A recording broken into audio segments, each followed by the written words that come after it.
Hey everybody, it's me, Karsten, the teddy bear, because I look like a bear. This last week I went to New York City, the Big Apple, the place where they shot Elf, and I was there for the New York Film Festival, a festival for films. And I watched some movies, and I'm here to talk about them, and I'm not here to waste your time, so let's just get right into it.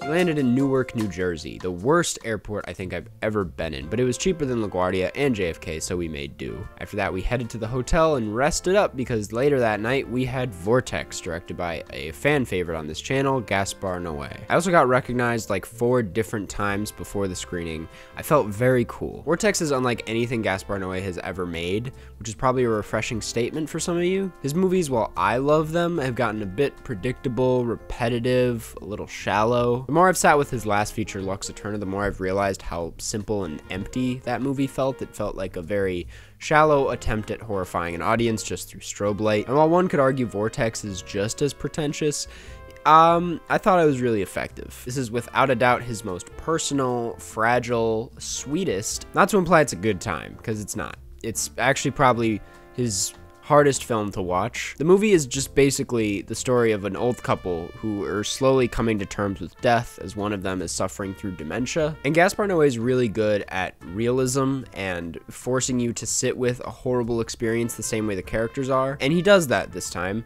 and it makes it really depressing. It does clock in at a whopping 2 hours and 20 minutes, and yes, you do feel that runtime like most of his movies, but it makes this descent into just death much more painful. I think it's one of his most haunting films, even if it isn't the most thrilling. So that's how we kicked off the fest. Yay! The next day we got breakfast at a Little Collins. It was nice, but very expensive. And then it was time for a 35mm screening of The Piano at the Paris Theater with a Q&A by Jane Campion at the end. Now this wasn't actually a part of the fest, but we couldn't get tickets to The Power of the Dog, which is Campion's new film. So we were like, you know what? We'll pretend this one's new.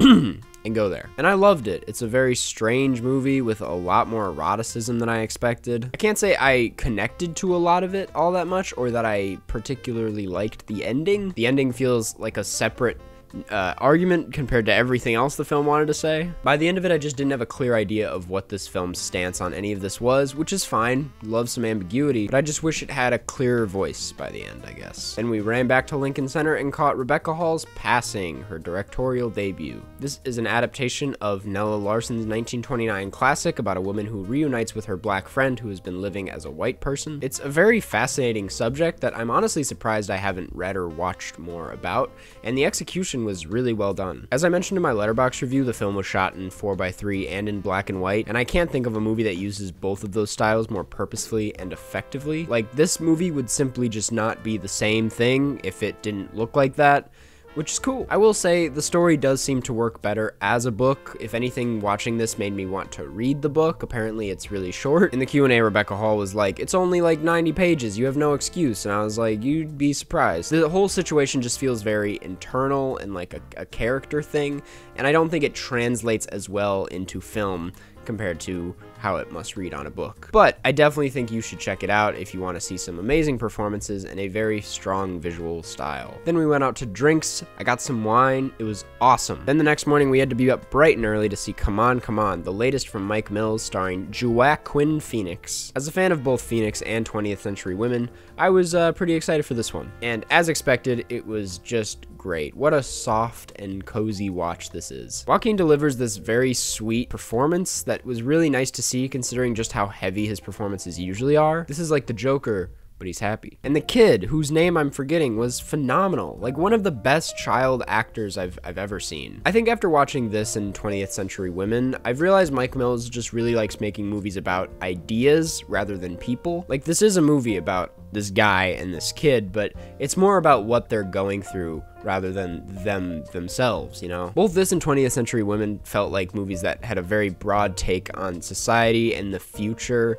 and what that means for our children, what that means for the past. I don't really know, I'm just saying words at this point. And that said, I think that makes his movies kind of hard to connect to for some people just because it's not as personal, but they makes for some pretty cool movies in my opinion. I could have watched 12 hours of this, I'm not kidding. Later that day, it ended up raining, and we were like, what better time to walk the famous New York City High Line than now? So we walked the entire High Line in the rain with umbrellas. And where were we heading? We were heading to another non-New York Film Festival film, El Planeta at the IFC Theater. This is a very odd, very French new wavy, very bleak, and very silly movie. It grows on me every time I think about it. The synopsis is, amidst the devastation of post-crisis Spain, a mother and daughter bluff and grift to keep up the lifestyle they think they deserve, bonding over common tragedy and an impending eviction. Which is really just the perfect summary and makes it seem a lot more serious than it actually is. It's beautifully shot in sometimes an ugly way, if that makes sense. Like, it has all these iMovie transitions, like the page flip, you know the one, and it gives it so much personality. It's got this very like low budget aesthetic that really works. The dry humor worked really well for me. It's just brutally honest and feels like such a simple slice of life that tells you so much about the characters without ever feeling pretentious. It's just a fun movie. I want to watch it all the time. And on that note, if you're ever in New York City, you should check out the IFC Theater. It's probably the best theater we went to, and they got cool bathrooms. Then the next morning we slept through Memoria. Not like we went to it and then slept. We just completely missed the screening, which I wasn't that bummed about because I was like, well, I probably would have slept through the movie anyway because I was kind of tired that morning. But then Neon was like, we're doing this a little differently. We're putting this movie out one screen at a time forever. So I was like, okay, so I'm never gonna see this movie. But the day was not a total bust because we did make it to Petite Maman, the latest from Celine Sciamma. This is, like every movie she's ever made, extremely good. It clocks in at only 73 minutes, but feels like it covers everything it needs to. It never feels rushed. I didn't notice it until this movie, but I think this is the most overt example of her blending fantasy and realism in her films. She's always very subtle about it, which is why it works really well, but she's always got this like ghostly sci-fi thing going on. And this one is like the whole plot is that. The plot is that this girl, her mother goes to the hospital or something, and then she goes into the woods and finds like the younger version of her mother, and they become like best friends. And through that, she gets this childlike optimism that you'd expect in a situation like this. Every moment is so fragile and small and colorful. It really makes you feel like you're a kid again. And what a fantastic fall movie. I mean, the colors of the leaves, the clothes, everything, it just gets you in the mood. It's certainly not as big as something like Portrait of a Lady on Fire, but it still manages to tug at your heartstrings. And if anything, solidifies Celine Sciamma as being one of the best filmmakers working today,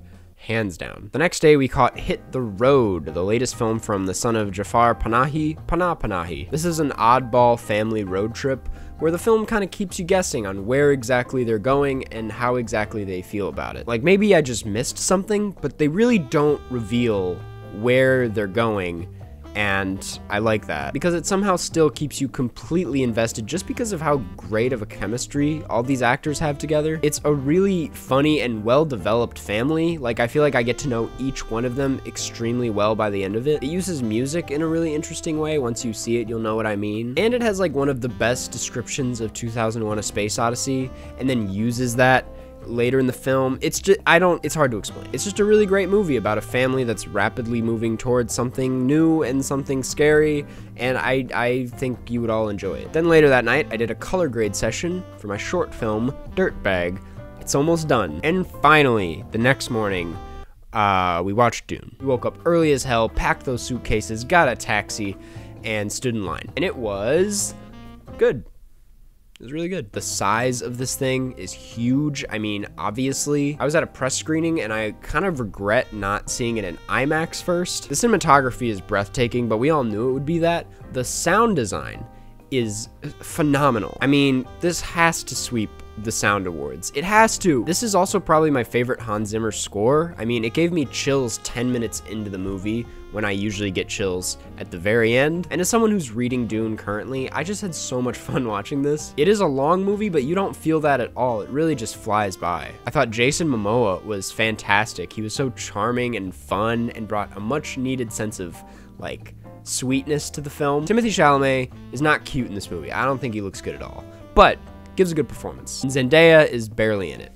She's barely in it. I don't want to go too in depth about my thoughts on this just because I will be making a video just for Dune, as well as the old movie, as well as the book. But for now, just know that it's a very good movie. And if you haven't read the book, you should at least watch a Dune explained video, in my opinion, because I don't think they did that good of a job at explaining it in the beginning. Then I went home and I wrote this video, and now I'm recording this video.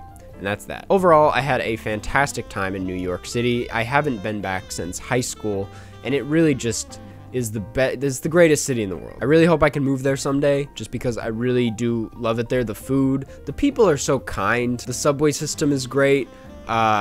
you know, architecture, and the theaters. Again, if you ever have a chance to go to New York City, I highly recommend hitting up all the theaters I went to, whether it be IFC Center, Paris Theater, Lincoln Center, all of those. And you know what? I think that's going to do. Thank you, New York Film Fest, for giving me press and allowing me to do this trip.